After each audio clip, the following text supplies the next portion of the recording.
ఈరోజు జగన్మోహన్ రెడ్డి గారు చాలా సుదీర్ఘమైనటువంటి ప్రెస్ మీట్ పెట్టారు. ఎక్కాల్సిన రైలు ఒక జీవితకాలం లేట్ అన్నట్లు అసెంబ్లీ సమావేశాలు అన్నీ అయిపోయిన తర్వాత తీరుబడిగా మాడిపోయిన మసాలా దోశను రాష్ట్ర ప్రజల ముఖాన్ని పడేసినట్లుగా ఆయన చాలా కూలుగా విషయాలు మాట్లాడారు. ఈ విషయాల్ని అసెంబ్లీలో ఎందుకు మాట్లాడలేదు అనేటటువంటి మొట్టమొదటిగా కనీసం సమాధానం కూడా చెప్పకుండా జగన్మోహన్ రెడ్డి గారు దాటేశారు. 100 కోట్ల రూపాయలు ఖర్చు పెట్టి ప్రతిరోజు అసెంబ్లీ సమావేశాలను 16 రోజుల పాటు నిర్వహిస్తే ఒకరోజు కూడా ఆయనతో పాటు ఆయన ఎమ్మెల్యేలు కూడా అసెంబ్లీకి రాకుండా రాష్ట్ర ప్రజల సమస్యల మీద మాట్లాడకుండా తీరుబడిగా 20 రోజుల తర్వాత విలేకరుల సమావేశం అంటూ పెట్టి ఆయన మాట్లాడినటువంటి మాటలు అసందర్భం, అసత్యాలు.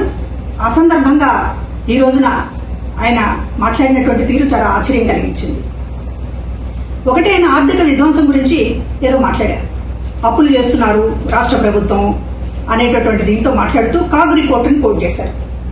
అయ్యో జగన్మోహన్ రెడ్డి గారు, కాగ్ రిపోర్టుని మీరు కోట్ చేయాలి అనుకుంటే గతంలో మీ హయాంలో కాగ్ రిపోర్టు ఏం చెప్పింది అనేటటువంటిది కోట్ చేసి ఉంటే బాగుండేది కదా. కాగ్ రిపోర్టు మా ప్రభుత్వానికి చాలా కితాబ్ ఇచ్చింది అని మీరు ఏదైనా చూపించదలుచుకుంటే ఆ స్లైడ్ ఎందుకు వేయలేకపోయారు? కాగ్ రిపోర్ట్ ని ఆధారం చేసుకుని మాట్లాడాలి అని అంటే మన ప్రభుత్వానికి కాగ్ రిపోర్ట్ ఏమన్నా కితాబులు ఇచ్చి ఉంటే అది రిఫర్ చేయాలి.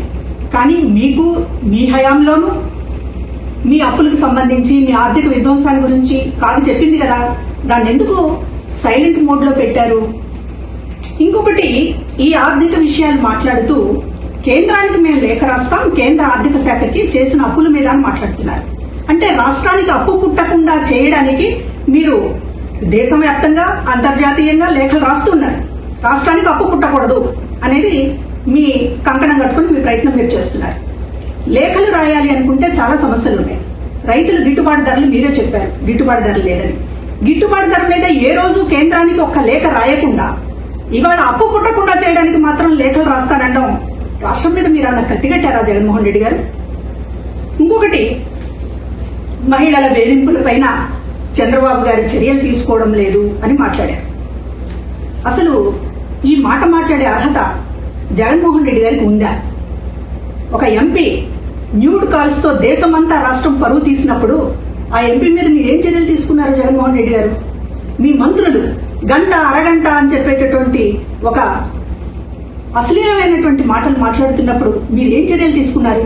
స్వయంగా మీ చెల్లి షర్మిల మీద ఆ వర్ర రవీందర్ రెడ్డి అనేటటువంటి వాడు చాలా జుగుప్సాకరంగా పోస్టులు పెట్టినప్పుడు మీరేం చర్యలు తీసుకున్నారు? పైగా అతను వెనకేసుకొచ్చారే. మరి అట్లాంటి వాళ్ళకి నైతిక అర్హత ఉంటుందా? మరొకళ్ళు చేయలేదు, మరొకళ్ళు చర్యలు తీసుకోవడం లేదు అని మాట్లాడేటటువంటి అర్హత ఉంటుందా జగన్ గారు? ఇంకా ఏం మాట్లాడారు? తండ్రిని లోకేష్ జాకీలెత్తి లేపుతున్నాడు అని చెప్పి మాట్లాడుతున్నారు. తండ్రులని ఎవరైనా కొడుకులు జాకీలు ఎత్తుతారు. గొప్పతనం ఉన్నప్పుడు మరింతగా ఎత్తుతారు. మీలాగా రాజశేఖర రెడ్డి గారి పథకాలకు పేరు తీసేయడం, రాజశేఖర రెడ్డి గారిని డౌన్ చేసి మీలాగా పైకి వెళ్లాలనుకోవడం అందరు కొడుకులు చేయలేరు కదా. కాబట్టి లోకేష్ గారు తండ్రిని ఎత్తుతారు ఖచ్చితంగా. ఇంకా విషయం, కల్తీ నెయ్యి పరకామణి చోరీ గురించి అంత సుదీర్ఘంగా మాట్లాడుతుంటే రాష్ట్ర ప్రజలకు అనుమానం వస్తుంది. ఎందుకంటే ఇప్పటిదాకా మీ ప్రమేయం ఉందని ఎవరు అనుకోవట్లేదు. సరే, ఏదో జరుగుతుంది అనేటటువంటి ఉద్దేశంతో ఉన్నప్పటికీ కూడా మీరు పదే పదే అసలు ప్రెస్ మీట్ పెడుతున్నదే దానికోసం అన్నట్లుగా. కల్తీ నెయ్యికి సంబంధించి, పరకామణికి సంబంధించి చంద్రబాబు గారికి, లోకేష్ గారికి కాస్త బురద పూద్దామని చేస్తున్నటువంటి ఒక విస్తృతమైనటువంటి ప్రయత్నం చూస్తుంటే దొంగే దొంగ అని అరిచినట్లుందే. ఏదో జగన్మోహన్ రెడ్డి గారికి సంబంధం ఉందేమో, పదే పదే ఆ విషయాన్ని మాట్లాడుతున్నారు అనేటటువంటి అనుమానం రాష్ట్ర ప్రజలకు వస్తుంది. ఇవాళ మీరు పరకామణి చోరీ గురించి మాట్లాడుతున్నటువంటి తీరు గతంలోనేమో అదేదో చిన్న తప్పన్నారు, ఇవాళేమో ఎందుకు బెయిల్ ఇప్పించారని అంటున్నారు. గతంలో పరకామణి చోరీ కేసు చిన్నదైందా? భక్తులకి న్యాయం చేయటము, దేవుడికి న్యాయం చేయడము అంటే సొమ్ము అప్పు చెప్పడమేనా? శిక్షించవద్దా? నేరస్తుల్ని శిక్షించవద్దా? మీరు ఆ తప్పు చేసి ఇవాళ నాకు దేవుడి మీద చాలా భక్తి ఉంది, లేకపోతే ఇతర విషయాలన్నీ కూడా మాట్లాడుతున్నటువంటి తీరు చూస్తుంటే మీ పాపాన్ని కడుక్కోవడానికి ఎదుటి వాళ్ళు కూడా బురదలో ఉన్నారు అని చెప్పేటటువంటి ప్రయత్నం చూస్తుంటే మాత్రం ఖచ్చితంగా తిరుపతి విషయంలో మీరేదో దాస్తున్నారు.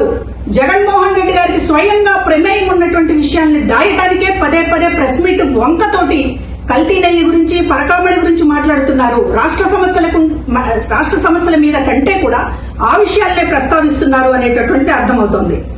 ఇక నిరుద్యోగ వృత్తి, ఆడబిడ్డ నిధి, హామీలు, వీటన్నిటిని నిలదీస్తున్నాం అంటున్నారు. ఎక్కడ నిలదీశారు మీరు? ఏ ఎమ్మెల్యే మాట్లాడాడు అసెంబ్లీలో? చెప్పండి. నిలదీశామంటే ఏంటి? విలేకరుల సమావేశంలో కదలకుండా కుర్చీలో కూర్చుని మాట్లాడడమా? మీకు అధికారం ఇచ్చింది ఎందుకు? అసెంబ్లీలో ఎందుకు నిలదీయలేకపోతున్నారు? మీ కాళ్ళు చేతులు పడిపోయినాయా? ఎందుకు మాట్లాడడం లేదు? మాట్లాడితే ఇంకొక మాట అన్నారు, ఎమ్మెల్యేలు ఆటలాడుతున్నారు అని. అయ్యా, ఎమ్మెల్యేలు ఆటలు మాత్రమే ఆడారు. మేమందరం ఐక్యంగా ఉన్నామని రాష్ట్రానికి భరోసాని ఇవ్వడానికి ఆటలు మాత్రమే ఆడారు. మీలాగా రాష్ట్రంతో ఆడుకోలేదు. 3 రాజధానులు అనేటటువంటి పేరుతో రాష్ట్రంతో ఆడుకోలేదు.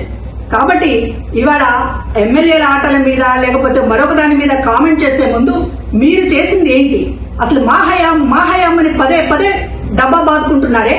మీ హయాం అంత గొప్పగా ఉంటే ఎందుకు మిమ్మల్ని ఓడించారు? ఎందుకు మిమ్మల్ని 11 సీట్లకు పరిమితం చేశారు? ప్రజల గొంతును మీరు వింటున్నారా? ఎప్పుడైనా వింటున్నారా? చుట్టూ మంది మార్బలన్నేసుకుని సీఎం జగన్ అని అనిపించుకోవడం తప్ప ఒక ప్రజల దగ్గరికి వెళ్ళి, ఒక ప్రజల గుంపు దగ్గరికి వెళ్ళి ఎందుకు మీరు నాకు ఓట్లు వేయలేదని మీరు ఒక్కరోజున అడిగారా? 2 ఏళ్లలో కనీసం మీ నాయకులను అడిగారా? కనీసం మీ కార్యకర్తలను అడిగారా? అదంతా పోయి మా హయాం ఏదో స్వర్ణయుగం. ఏం స్వర్ణయుగం అండి మీ హయాము? మీ హయాం స్వర్ణయుగం కాదు, ఒక రాక్షస యుగం అనే కదా ప్రజలు తీర్పిచ్చింది. దాన్ని మీరు చెవికెక్కించుకోకుండా పదే విలేకరుల సమావేశంతో మళ్ళీ ఎందుకు మాకు రీల్ చూపిస్తున్నారు? మీ రాక్షస కాండని మళ్ళీ రీల్ చేసి చూపిస్తున్నారు తప్ప మీ హయాం గురించి కనీసం మీరు ఇప్పటికైనా సరే వాస్తవాలు తెలుసుకోండి, సరిదిద్దుకోండి. ఇది నా విన్నపం.